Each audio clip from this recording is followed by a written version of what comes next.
Britain show and talk about the fact that Article 50 is going to be triggered this week and debate it with Alistair Campbell. Remember him? He was Blair's chief spin doctor. And I thought, well, that seems like a very nice, gentle start to my week. This is what happened. You people, when are you and Johnson and Gove going to be held to account for the pack of lies you told? Are we going to stay in the customs union or not? No. Right. And did Boris Johnson say we would? No. Yes, he did. £350 million for the health service. Are we going to get it or not? Are we going to get it or not? Shall I tell you what the biggest lie is? £350 million. Are we going to get it or not? You told us it was a common market, it was about trade, 1974? and not to worry our little heads. 50 years of lies. 50 years of lies. 50 years of and we've now redressed the balance.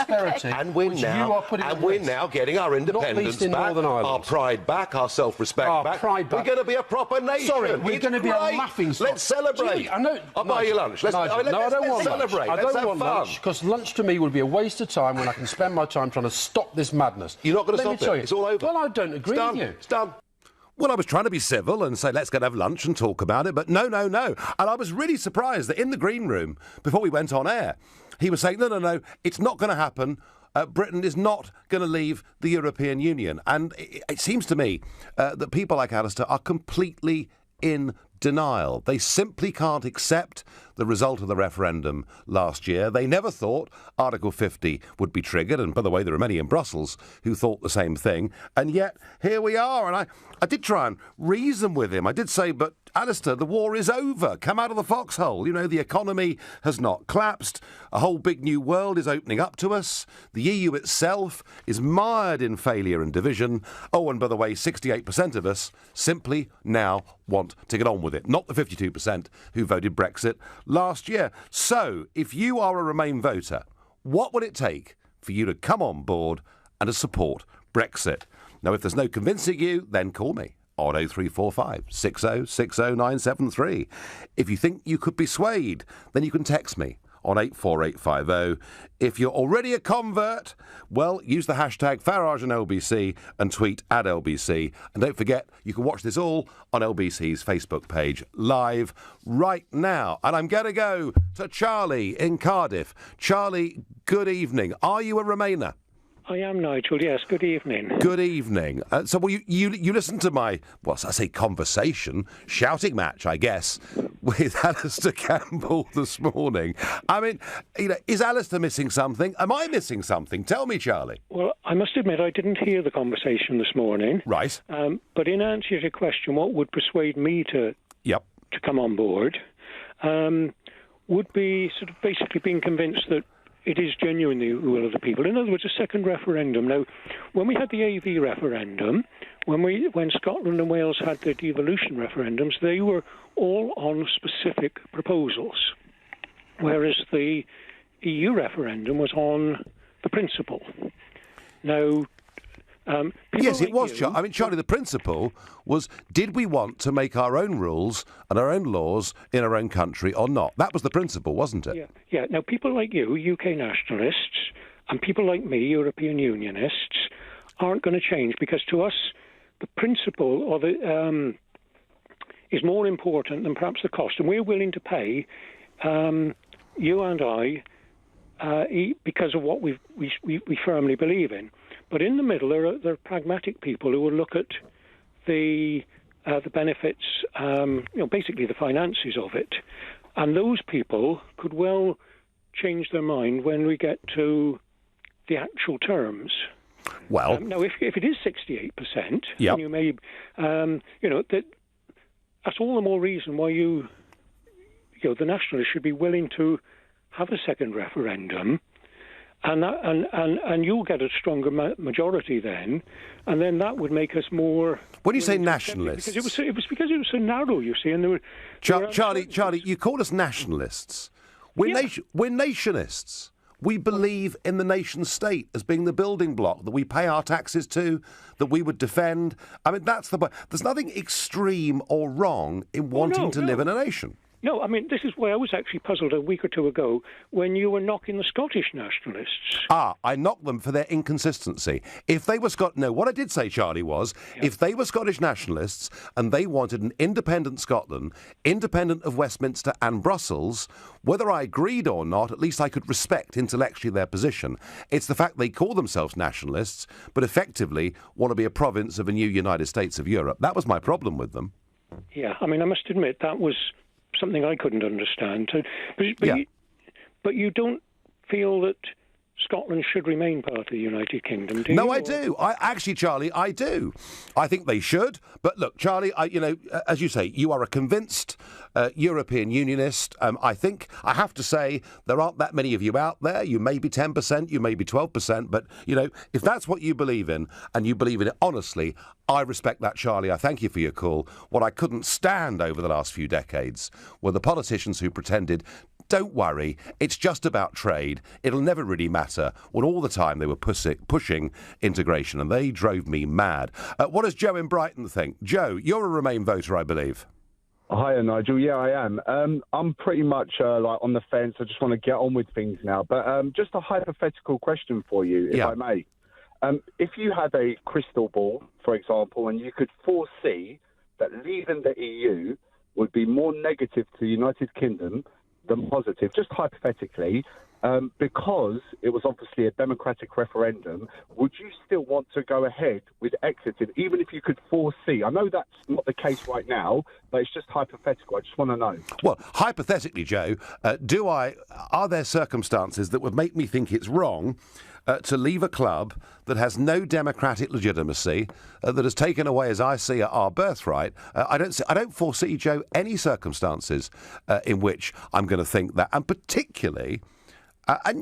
We might get good governments in this country, we might get bad governments in this country, but Joe, what I'm as certain that the European Union will fail as I was that the United Kingdom should leave it. And just look, Joe, at the mess it's in right now. I get that, but what my point is that you led the Brexit referendum, you led the Brexit, which was obviously you stood up for something you were passionate and you believed in, and I admire that quality in you. But at the same time, you did leave, bottom line, when that campaign needs you the most, and the tough work started, you're nowhere to be seen. Joe, I'm sorry, behind the cameras, but you're not helping to influence. I'm sorry, old son, but I am, because now what the UK Parliament thinks is pretty much irrelevant. What is going to really matter, Joe, from Wednesday for the next 2 years is what happens in Brussels and what happens in the European Parliament. And I'm going to go on leading a group in the European Parliament. I'm going to go on, Joe, travelling around Europe. I'm going to do more and more speaking, in provincial towns and cities where there are car workers, where there are people that work in the wine industry, the chocolate industry, saying to them, put pressure on your MEPs and your prime ministers, because actually a sensible trade deal works for both of us. So, Joe, contrary to myth, I promise you, I have not run away. Thank you for your hypothetical question. I've got a charming tweet here that I must read out. Remainers would support Brexit if only liars and hypocrites like Nigel Farage didn't sell us a pack of shameless lies, Peter. Peter, they've been lying to us for 50 years. I remember the day the EU constitution was produced in 2004, I went to the press conference. Giscard d'Estaing said, with this document, the European Union becomes a global superpower. And the Minister for Europe, who was one Peter Hain from Labour, told the House of Commons it was just a little tidying up exercise. And they've been doing this ever since my parents voted in a referendum to stay part of what was laughably called a common market. Lies, lies, lies. Oh, and I haven't finished yet. When I did a debate that Nick Ferrari chaired and LBC set up in 2014, and I said one of the dangers of staying in this is we become immersed in a European army, Cleggy said I was a dangerous fantasist. 50 years of lies. Right. I've calmed down now. George in Sevenoaks, good evening. Hi, Nigel. How are you? I'm all right. Now, you were a Remainer. What have we got to do to convince you that this democratic result needs to be respected and we simply got to crack on? Nigel, originally I was a reluctant Remainer because of the economic reasoning for staying in the EU. But I think this I think you've got to really convince us that when you say take back control, you actually, do take back control. Because you must realise that we live in a globalised society, do you not? We live in an increasingly society where an increasingly interdependent world, George. And one of the key economic reasons for backing Brexit was that to be stuck inside what is effectively a protectionist club without the ability to reach out to other nations, emerging nations around the world, was the wrong way for Britain to go in the 21st century. Yeah, but Nigel, the reality is that, Angela Merkel's policies on cars, for instance, in Germany are going to have a gross effect on the car industry in Britain in places where like Nissan are and BMW are. The reality is if you want to convince me that we're actually going to take back control, you need to start,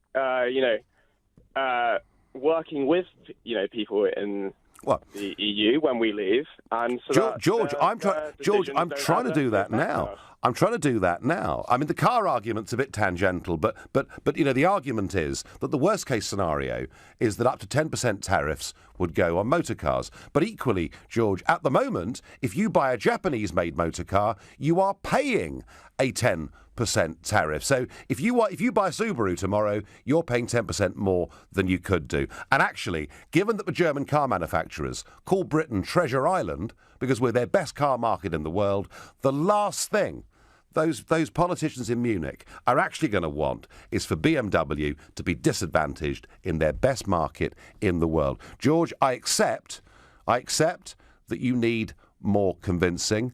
I think as time goes on, you will be more and more convinced, because when we see America and nearly 20 other countries saying they now want a special trade relationship with us, surely, George, it means we can go global. Isn't that exciting?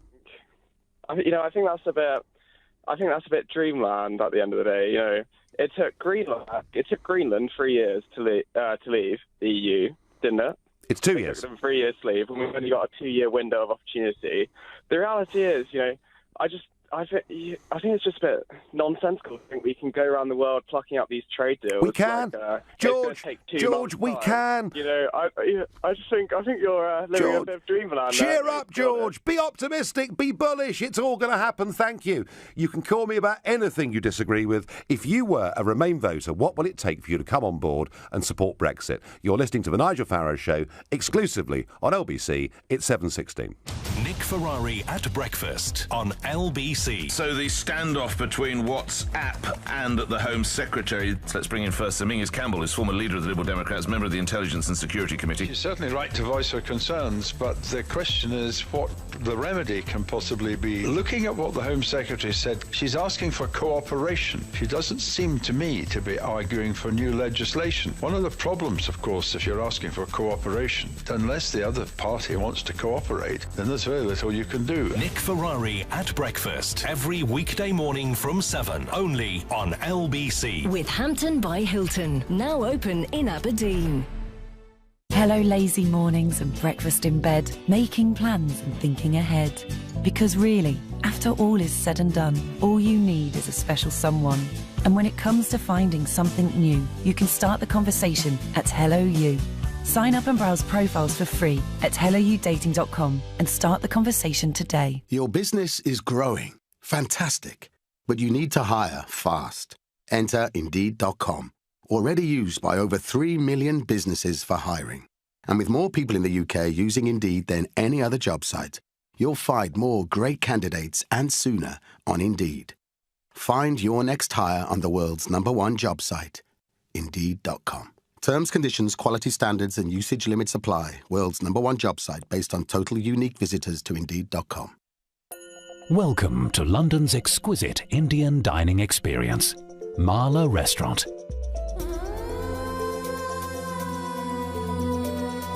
The finest North Indian cuisine in the most charming setting. Find us in the heart of one of London's divine hidden gems, St Katharine's Dock. Marla Restaurant. Visit us in St Katharine's Dock or go to marlarestaurant.co.uk.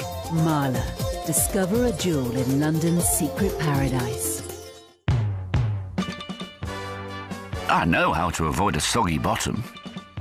I know the name of cinema's most famous white shark. I know all the things you can do with a Maris Piper. And I definitely know the TV show that made this music famous. But I don't know my state pension. There's a simple way to find out when you can get your state pension and how much it'll be. Search Your State Pension and get to know yours. Finally, it's spring. The days are getting longer. Time to gather friends and fire up the barbecue. Get your spring off to the perfect start with Weber. From the 18th of March until the 17th of April, buy a revolutionary Weber Genesis 2 gas barbecue, register it online, and get an iGrill 3 digital Bluetooth thermometer for free. Serving excellent food has never been easier. Visit Weber.com for more information. Weber, for life. This is LBC, the Nigel Farage Show. Call 0345 6060 973. Text 84850. Tweet at LBC using the hashtag Farage on LBC. If you were a Leave voter in the referendum, I'm encouraging you, depending on your lifestyle, to either make another cup of tea or pour another drink and sit back and listen, because I'm asking for Remainers to ring me, to explain to me why they're so unhappy, or why perhaps they're now resigned to the result. But to tell me, what is it that would convince you to come and support Brexit? And I say this on the back of this exchange I had on breakfast television this morning with Alistair Campbell. That, of course, followed a rally that took place in Westminster on Saturday. Now, how many attended, who knows? Unite said 100,000. They then said 150,000. Some police sources said 25,000. Do you know what? It doesn't really matter. But tens of thousands of people did attend a pro-Remain rally with Alistair Campbell as one of the prominent speakers, and my old friend Nick Clegg saying it was a choice to pull us out of the customs union. It was a choice to embark on that demeaning bout of transatlantic obsequiousness. That's what Clegg has said, because, of course, many people who support Britain in the European Union loathe absolutely everything America has ever stood for. But I don't get this, and I want to know from people who were on that march. I mean, why were you there? Why were you on a pro-Goldman Sachs rally? Why were you on a pro-career professional politician rally? Why were you there supporting the unelected European Commission, who have the sole right to make legislation within the European Union? Why were you all out protesting in favour of the establishment? I just don't get it. Maybe Janet in Willesden can explain this to me. Janet, good evening. Good evening, Nigel. I voted to remain, but I was prepared to accept any result because we live in a democracy and we have to take the majority's verdict. And in a way, it helps history to see both sides of the whole coin. We have been in it, and now we're coming out of it, so we want to measure the both sides to see which one is better, and we're waiting to see how it works out. And that's the way it should be. We have to accept it in that sort of way. Not that I wanted to Brexit, but you have to accept what the majority wants. And in a way, we are prepared to look at both sides of the coin now. We've been in it, and now we're coming out, so we want to measure which one works. Well, Janet, after my exchange at breakfast this morning, I find your attitude towards all of this deeply refreshing, because you're saying it was a democratic result. I accept it. Let's move on. But what is it, Janet? I mean, why are people like Alistair Campbell just refusing to accept this result? Because I've never known it before. I mean, I've known Labour win elections and the Tories hate it. I've known the Tories win elections and Labour hate it. I've never known, Janet, a group of people attempt to deny a result. What's wrong with them? These people are mad. They don't live in a democracy at all. You have got to accept. There are things that we don't like, but you've got to accept what the majority wants. And the thing is, it's come like a research. Like, we cannot live in one situation all the time. We've been in it. It's obviously there will be people who will be tired of it and they want to come out of it. Yeah. We want to see how it works now. Right. Janet, we're cracking on. You're a true Democrat and a great lady, and I thank you. Your Facebook messages, Steve says, Article 50 on Wednesday, get your tissues out, cry baby Ramonas. Robert says, it's happening, I voted Leave, and we all have got to pull together and make Brexit work. And David says, out means out, get over it. This is going to be a great country again. On Twitter, I will never support it. Would rather Scotland in the EU than the UK. That's from Wolfie. Well, fine. There are some people that think that. I suspect their numbers have diminished a little bit, but I could be wrong. Young Ramonas were not alive to see how great the UK was before the EU.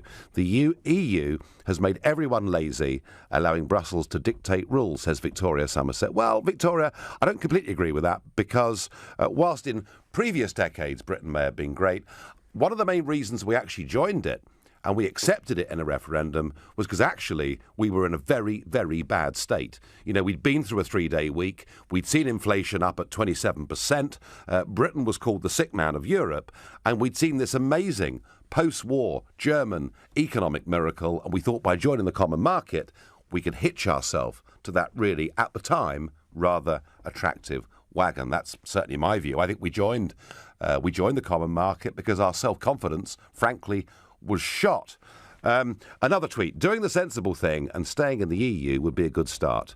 Would help if you stopped lying continuously. Do you know, it's very interesting, isn't it? And that's anonymous, obviously.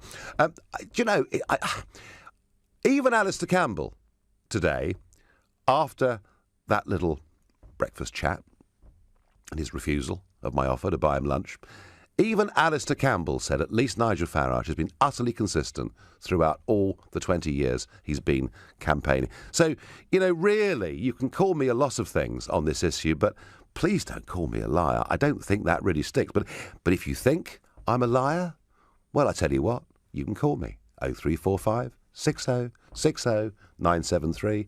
If you think you're hard enough, come and have a go. We go to Peter in Wimbledon. Peter, good evening. Very good evening to you, Nigel. Nigel, didn't you just say that those who vote for Remain voting for the world of Goldman Sachs?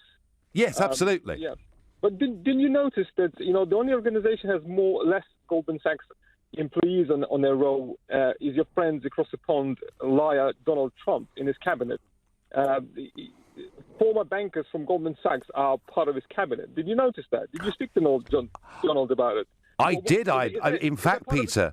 Draining the swamp, cleaning the stable. Is that what it is? In fact, Peter, I met Stephen Munchin when I was over a few weeks ago.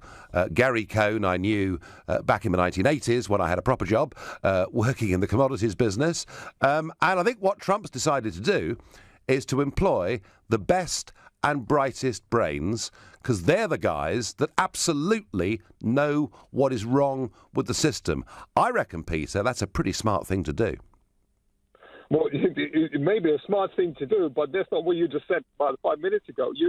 Nigel, the thing is, the answer to your question is, for us Remainers, because you just labelled, Goldman Sachs as being kind of a problem we're living in. We don't want to live in that world. We're going to move away from career politicians like yourself, actually.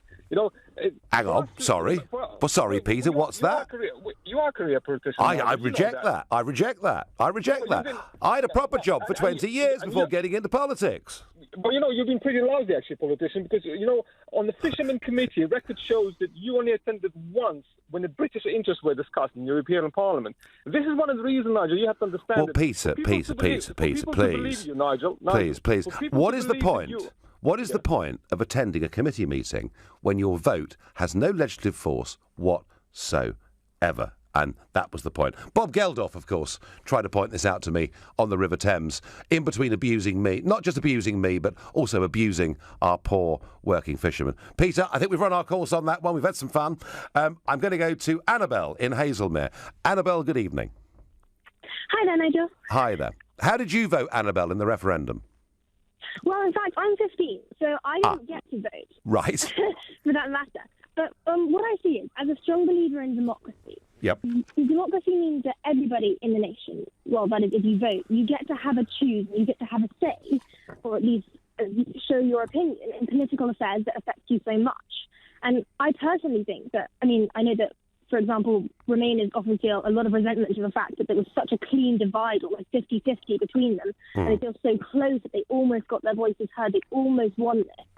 But I think that the fact is, the majority voted Brexit. Now, regardless of your politics on the matter, and regardless of whether you voted Remain or Brexit, as a person who respects democracy, you should respect the decision that the majority of the nation has made.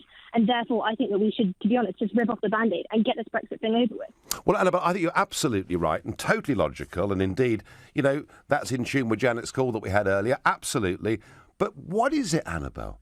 I mean, why is it that Alistair Campbell, what made him so angry with me this morning? Is it just losing, or is it deeper than that? I don't know. Well, I think it's the fact that I really don't think that it helps there was such a clean divide between 50-50, almost, or the 52-48. Yep. I think that it makes people feel a lot of resentment for the fact that they were so close. And as well as that, I think that it's a matter that really affects you either way. And therefore, I think that perhaps it was a bit of a sort of grudge that he held with losing. Perhaps it was the fact that he felt he was so close to winning that. I think that may have caused that. It may have done. Annabelle, the line is rotten, but it's great to have a 15-year-old first-time caller who believes strongly in democracy, and whether you like the result or you loathe the result, you accept the result. You get on with it. Text here, Theresa May will not have the courage to trigger Article 50, says Jimmy. Jimmy, I think actually it's going to happen. It's going to happen at 12:30 on Wednesday this week, when the British ambassador in Brussels will go and deliver to Donald Tusk, who was the president of the European Council, Mrs May's letter. At the same time he does that, Mrs May will be on her feet in the House of Commons explaining what she has done. We don't yet know what the contents of the letter are going to be, though I suspect we will do very shortly before all of this happens. And you know what, Jimmy? It's going to be a very, very big moment in our national story. I think we will have passed the point of no return. Oh, there may well be years of wrangling, and I'm very worried about some of the backsliding on fishing and other issues. But I think, Jimmy, it is going to happen. In fact, I know it's going to happen. You're listening to The Nigel Farage Show, exclusively on LBC. It's 7:30, and time for the news with Tim Humphrey. Police say there's no evidence the man behind the Westminster terror attack was associated with Islamic State group or Al-Qaeda. Detectives also haven't discovered anything to suggest that Khalid Massoud was radicalised in prison in 2003.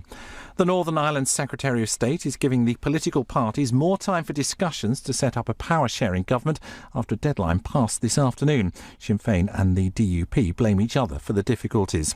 Theresa May has held talks with Scotland's First Minister as she prepares to formally trigger the Brexit process. It comes a day before the Scottish Parliament votes on whether there should be a second independence referendum.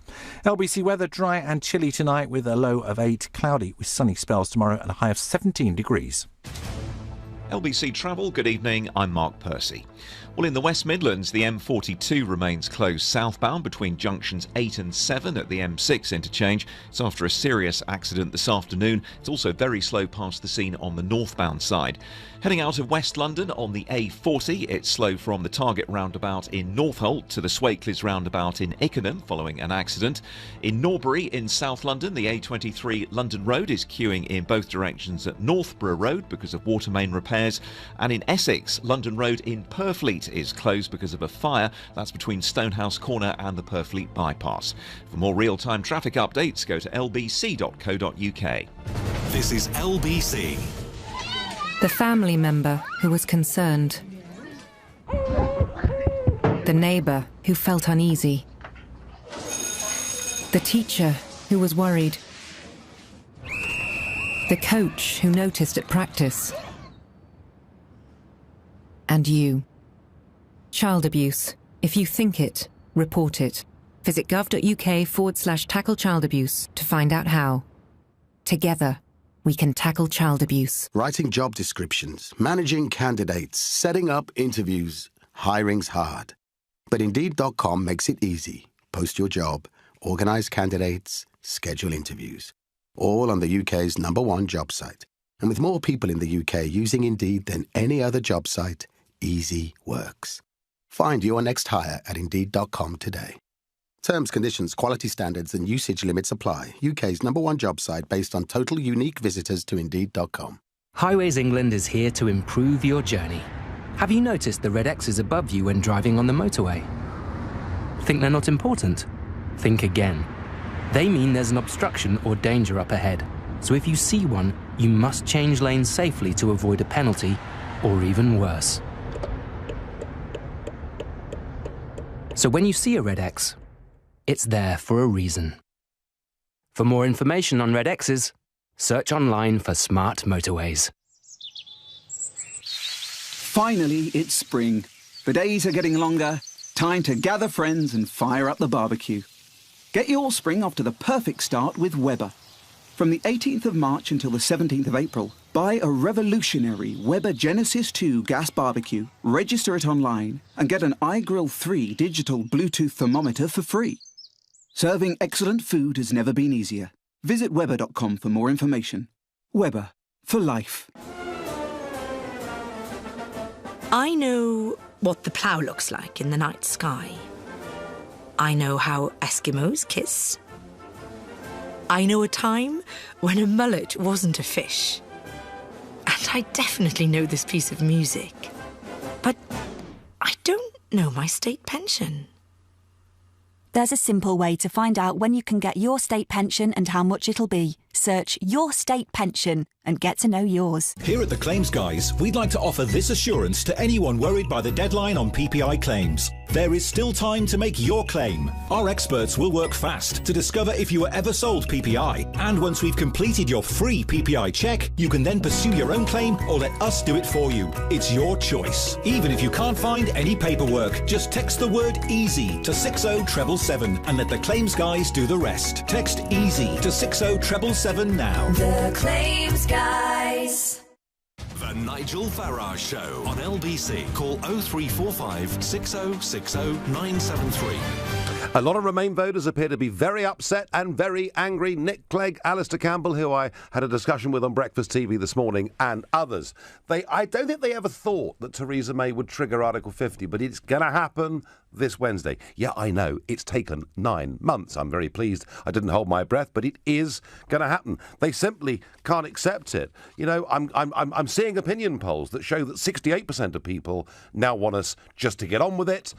Many of those Democrats, many others, of course, who voted Remain because they were told their property price would collapse. There'd be some terrible disaster. And, of course, none of those things have happened. So, you know, I'm asking you, if you are a Remain voter, what will it take for you to come on board and support Brexit? But first, just a couple of thoughts on the terror situation since last week. It turns out that Khalid Masood, who committed this atrocious act last week, had been radicalised inside a British prison, albeit a C-class British prison. And we've said before on this show, the fact people are being radicalised in schools and prisons when they are state-run institutions, I think, is horrifying. And I wonder, you know, I really wonder what Mrs May did for her 6 years as Home Secretary to combat radicalism. And it's something I think we're going to have a debate show on this within the next couple of weeks. And I'm going to encourage people who've worked within the prison service, perhaps anonymously, to ring up and tell us what is really going on, because I'm worried. And secondly, just a little piece of news that security sources have told Sky News that more than 400 former ISIS fighters are now believed to be living back in Britain. These, of course, people who have become battle-hardened, who've been involved with street fighting, who've seen some really pretty appalling things and no doubt become pretty numbed by it. And all of that, I think, is pretty worrying. I have to say, I'd like just to take their passports away and try and stop them ever from coming back into this country. That's my view. No doubt there'll be a lawyer telling me it's illegal and we can't do it because of European human rights. But maybe after Wednesday, all that will change too. Back to the question. If you're a Remainer, what will it take to get you to change your mind? Your Facebook messages coming through, and I have to say, the messaging I'm getting is a little bit more Eurosceptical than the phone calls I'm getting, because I'm encouraging only Remainers to call. But to show a bit of balance the other way, Danielle says, bye-bye. Bye-bye unelected officials, bye EU army, bye-bye to the bankrupting of Greece, Italy and Spain, and to so many other great European countries. That's how I feel, Danielle. I don't actually think that the European Union has just been bad for us. I think for the Mediterranean, actually, the euro has been a catastrophe. James says, I'm a Brexiteer, but I do hope the country come together rather than it be 52 versus 48. James, I think the evidence is there that is beginning to happen, although not at the upper echelons of politics. And Dave says, I don't understand why you have to be left or right of politics. I can see both sides. I must be more intelligent. Dave, it's not about left or right. In my view, it's about right or wrong. Because traditionally, don't forget, it was the Labour Party. It was Michael Foot. It was Tony Benn. It was figures like this who were the fierce Eurosceptics and the dominant Eurosceptics, actually, back in the 1970s. And as time has gone on, there have been fewer and fewer Labour Eurosceptics and more conservative Eurosceptics. And across Europe, there are people on the right and the left who are vehemently opposed to the euro and indeed to the whole process of European Union. It is not about right and left. It's about nation-state democracy. I completely accept that an independent Britain run by its own government may well make mistakes, but at least we can get rid of those people and vote for new legislation, something we cannot do. Once something becomes law, a European law, is transposed into British law as a member of the Union, there is nothing any of us as voters or all 651 MPs can do to change it. But perhaps a different perspective here. I'm going to go to Jeff in Munich, in Germany. Jeff, good evening. Yeah, hi, Nigel. How are you doing? I'm doing well, and how is Munich? Yes, Munich is wonderful. I've been wanting to get my hands on you, figuratively speaking, for a long time. Right, well, here you are. Here's your chance, Jeff. Have a go. Yeah, can I hit you hard, yeah? Well, go on, then. I'm a British expat in Munich. I've been here 25 years. Yep. I've also lived in Britain, and I have property in Britain. I have a German child. Mm-hmm. I'm a British citizen, and I am one of the 100,000 people, British citizens in Germany, who do not know what their future is. And I wonder what your opinion is about what you have actually done to us and the uncertainty you have forced us into. Because you cannot get, citizenship, you cannot get security in any country as you can, fill up your, car with petrol. We are standing in the rain. What is your position on our status? OK, Jeff, well, look, way before they built those false glass and steel structures in Brussels and stuffed them full of very powerful, well-paid bureaucrats, people like you, Jeff, were living in Munich. People like you were living all over the world. You probably would have to prove who you were and prove you hadn't got a criminal record. And it might have been a little bit more difficult, but people lived all over the world. And, Jeff, here's the argument. As with so many things with Britain's relationship with the EU, there is a massive, gross imbalance. There are about estimated 3.3 million EU citizens permanently living within the United Kingdom. How many UK citizens live within the EU? Well, the official figure's 1.2 million, though I suspect actually the figure's quite a lot lower, because quite a lot of Brits go down to the south of Spain for the winter months. Who can blame them? But either way, there is a massive, vast imbalance. What Theresa May wants to do is to make sure that the rights of people like you, Jeff, are absolutely guaranteed, and that as part of a trade-off to guarantee the rights of EU citizens living in the UK. Jeff, I would do it... Can I interrupt you, Nigel? Yeah, go on.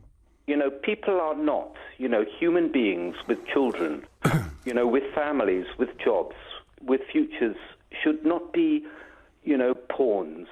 Well, I rather agree with that, Jeff. I rather agree with that.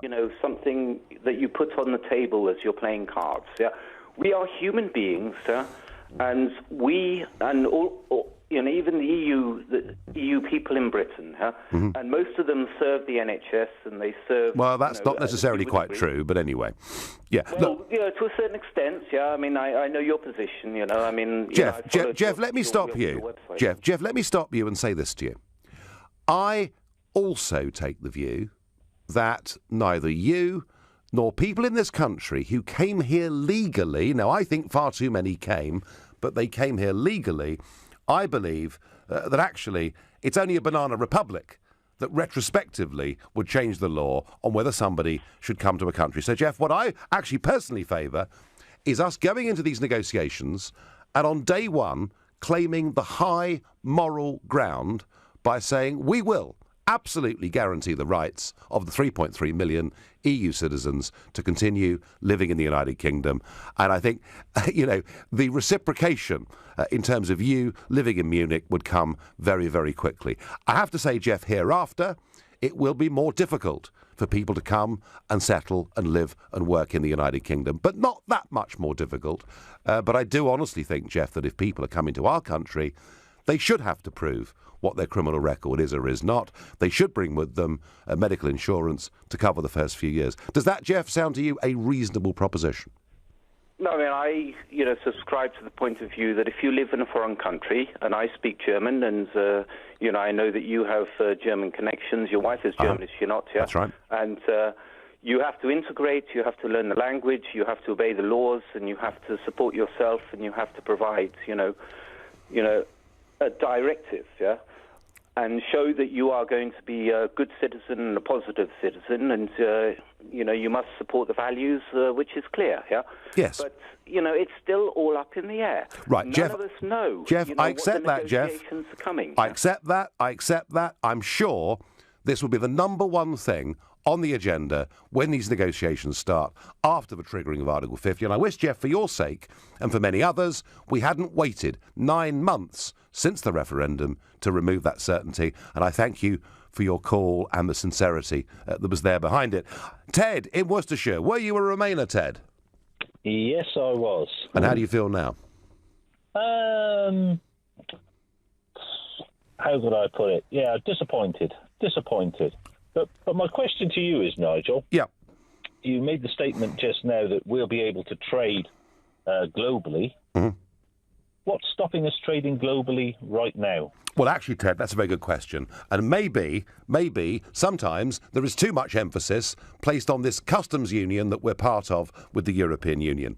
There is the World Trade Organization, which sets some basic benchmarks for trade. In terms of manufacturing goods, it covers virtually all of it. With services, agriculture, it's a little bit different. Ted, there is nothing stopping us trading internationally other than the fact we're not able to make special relationships with other countries, which might make it a little bit easier. Ted, one of the shocking things is that actually, as members of this single market, and even though we're banned from having our own trade deals around the world, the growth of our trade has been slower with the European Union than it has with the rest of the world. By removing those barriers to the rest of the world, I'm actually, Ted, really excited about the prospects. And I'll tell you something, I was in the airport last week in America coming home. I independently met 3 British businessmen who've been touring all over America last week. They have never been more bullish or more optimistic. So Ted, I think the future's bright. But nothing's stopping us trading then. You're in agreement there. No, and nor Ted. Even countries like Italy, and especially Germany, as you know, trade far more with China than we do. Far more. Yes, even Italy, a basket case like Italy, Nigel. I think we've been more with China than we do. I think we've been too Eurocentric. We've been. Why is that, though? And equally, Ted, the opposite of the argument's true. That if we leave the European Union with no trade deal, there's nothing will stop us going on trading with European countries as well. So actually, it cuts both ways, Ted. I get it. You're listening to the Nigel Farage Show exclusively on LBC. The time now is 7:46. Coming up at 8 on LBC, Clive Bull. Both Labour and UKIP have launched today their 6 tests for Brexit. Have you got a way of testing the Brexit deal, or is it as simple as Brexit means Brexit? Clive Bull on LBC. All this week, LBC is running a special report on child protection with the Department for Education. Listen to Sheila Fogarty from 1 p.m. as she talks to experts and explores the role individuals can play in protecting children and young people from abuse and neglect. Together, we can tackle child abuse. If you think it, report it. For more information, head to lbc.co.uk. Divorce. It affects every part of your life. You, your family, your home, your finances. And if you're a man facing divorce, perhaps even one you don't want, the situation becomes even more complicated. It's at times like these that you need a professional you can trust. Cordell & Cordell is dedicated to helping men in matters relating to divorce. Call now on 0330 60 60 161 or visit cordell.co.uk, office in central London. A partner men can count on. It started with a letter in the mail. And then another. That's when they started. Soon you hear her. And now you're just struggling and panicking and just, how did it get so bad? The more you hide from debt, the worse it becomes. Capitalise has been helping thousands of people across London manage their debt with free, impartial face-to-face advice. Get help today at capitalise.org.uk. Highways England is here to improve your journey. Have you noticed the emergency refuge areas along the motorway? You might have wondered what they're for. Not this. I need the toilet. Or this. Are you tired? Do you want me to drive? Or even this. Emergency refuge areas are on motorways for emergencies only. For more information on emergency refuge areas, search online for smart motorways. I know how to avoid a soggy bottom. I know the name of cinema's most famous white shark. I know all the things you can do with a Maris Piper. And I definitely know the TV show that made this music famous. But I don't know my state pension. There's a simple way to find out when you can get your state pension and how much it'll be. Search Your State Pension and get to know yours. Do you have a pension? Maybe you've got more than one. How do you know if they're in the right pension funds, making as much money as possible for your retirement? Answer is, you probably don't. At The Pension Works, our fully qualified independent financial advisors could add instant value to your retirement fund. Simply text the word YES to 83222 for your free Pension Works health check. That's YES to 83222 today. Your pensions working harder with The Pension Works. Leading Britain's conversation. The Nigel Farage Show. Tweet at LBC using the hashtag Farage on LBC. Why are the Remainers like Nick Clegg and Alistair Campbell so upset, so angry, and indeed their diminishing band of supporters so personal, so unpleasant about everything they say and do? I mean, Laurie O'Connor twitters, "I will support Brexit if you quit politics and remove yourself from the public eye. Fair deal." It's all very, very personal. Gosh, Laurie, you must have been really upset by that referendum result. Carol M. sends me a tweet. She says, "Is that gravy train that Farage is still slurping at?" Yeah, but hang on, Carol. I was the turkey that voted for Christmas. So be fair. Adam on Facebook cheers me up a little by saying, "Democracy has finally worked for the first time in my life." Adam, do you know what, mate? I agree with that. The number of people who said to me, "I haven't voted in my life. I haven't voted for 20 years, but I went out and did it on June 23rd last year. And do you know what? We beat the establishment." So it's not all Ramonas. There are millions of people out there who are going to be celebrating on Wednesday and saying, hooray, we've actually helped to change the course of the history of this country. I'm going to go to Tony in Twickenham. Tony, good evening. Were you a Remain voter? Good evening, Nigel. Thank you for taking my call. I really appreciate it. I was, yes. Yes, correct. I voted Remain, however, I am not a Remoaner as such. I do accept the fact that the majority voted to exit. Okay. And that's fine. Now, whilst I do not share your optimism, I do not have a crystal ball. You might have one, and you can see in the future. It's not, I promise you. I'm really worried about what's going to happen. Now, my question to you is this. If all the experts have warned about the economic disaster that's going to happen. Yep. If we leave the EU. If all those difficulties such as a shortage of nurses, a house price falls... Hang on, Tony, it's not happening, man, is it? Yes. My question is this, though. If down the line, 2 or 3 years down the line, if the economy of the UK and we suffer as a result, as a direct result of us exiting the EU, are you prepared to apologise to this country and leave the politics altogether? Yes or not, Nigel? Well, there isn't much of a tradition here, is there? Because Alistair Campbell, who I row with today, has yet to apologise for the dodgy dossier or taking us into a war that cost us much gold and blood and did more harm than good. And I haven't noticed Gordon Brown apologising for selling off nearly 400 metric tonnes of gold at below $300 an ounce. And I haven't noticed anybody that supported us joining the euro saying, "I'm really, really sorry. We were leading you in..." Oh, and those that signed us up to the ERM and saw us squander our reserves. I see hardly anybody resigning, hardly anybody apologising. Tony, if Brexit is a disaster, I will go and live abroad. I'll go and live somewhere else. But do you know what, Tony? Do you know what, Tony? It isn't going to be a disaster. We've just managed to get ourselves in a lifeboat off the Titanic. The EU does not work, Tony. It's failing. It's failing. Can't you see, Tony? The EU is failing. I can't see that. It might be. However, I think the EU will be stronger in the years to come, and you will see. You didn't answer my question, though. Are you prepared to apologise to this country for leaving us? I did. I answered you in full. Come on. Even when I give you the answer, you're not prepared to accept it. Tony, you got your answer. Freddie in Norwich, what is going to persuade you to back Brexit?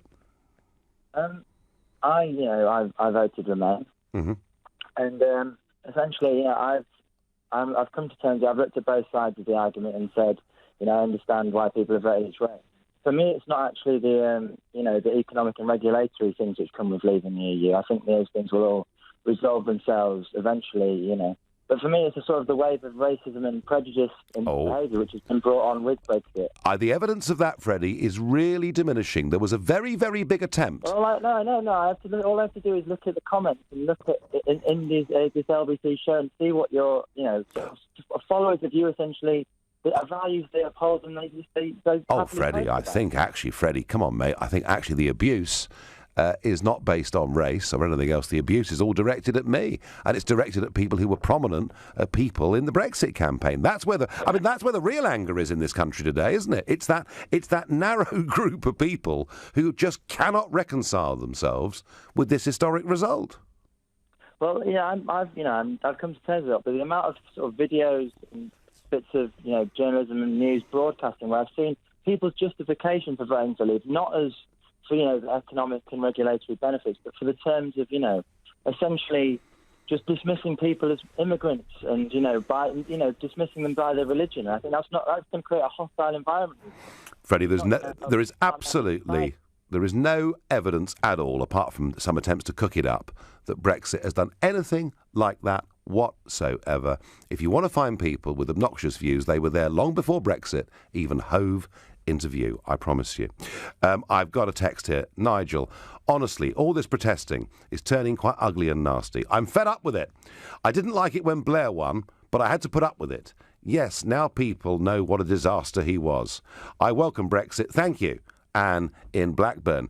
Kevin says, all I see are undemocratic Remoaners and I'm loving it. Brexit is the best thing to happen in this country in my lifetime. And Kevin is 53 years young. I'll be joining you next Monday, Kevin, on that number.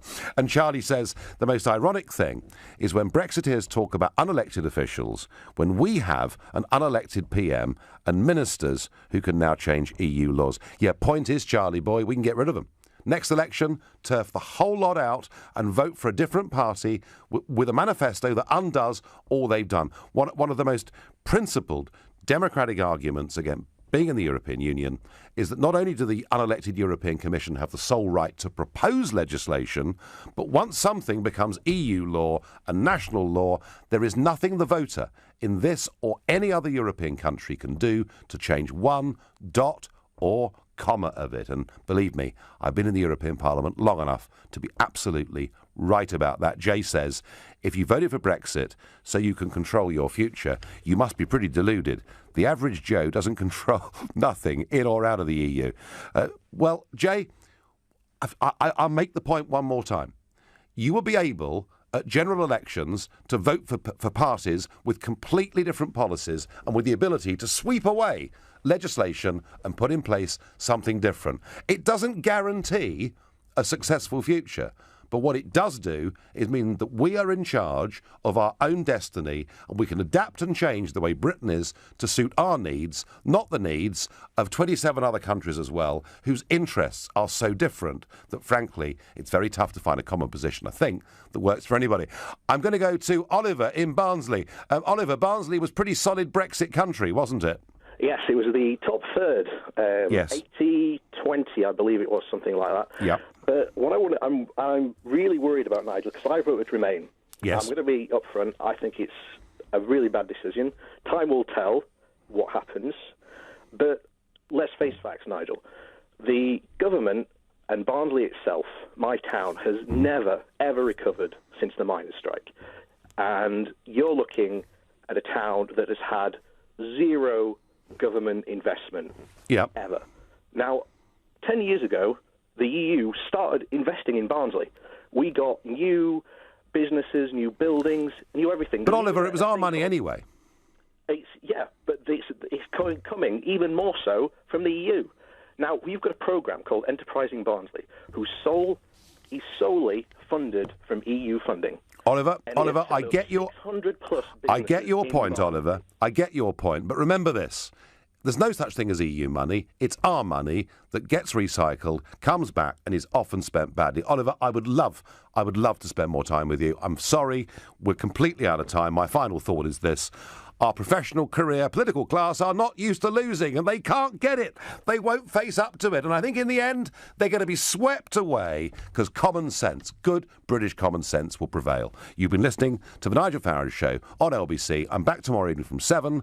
Coming up at 10, it's Ian Collins, but up next, it's Clive Bull. Thank you, Nigel. So coming up later on at 9, it's the Business Hour. We've got advice on how to start up a new business or take it to the next level with startup expert, author and entrepreneur Daniel Priestley. Plus, Baroness Michelle Moan joins me to offer her tips for budding entrepreneurs and to talk about the current climate for